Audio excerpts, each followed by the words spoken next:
Good morning mga katoro. Tayo po ngayon ay nandito sa paggawa ng sasakyan. Wala po tayo ngayon sa bukid mga katoro. At kailangan po natin ipagawa yung sasakyan natin at tayo ay may pupuntahang medyo malayo-layo. Kailangan po nakakondisyon yung ating sasakyan mga kaibigan.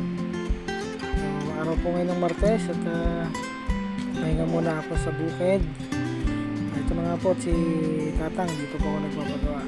Siya po ay 74 years old na manggagawa, kaya po siya ay tiwala na rin yung mga manggagawa sa kanya sa pagtatanong-tanong ko. Siya po ay ayos gumawa, kaya po sa kanya ko dinala. Yan, pinutinsal ko na rin po para po maayos yung takbo niya at alaga natin yung makina. Pati po pang ilalim may pinatingnan ko na sa kanya, mga brake pad, lahat po, pari overall check up na po mga katoro, pati pang ilalim. Hanggang sa susunod na video, bye!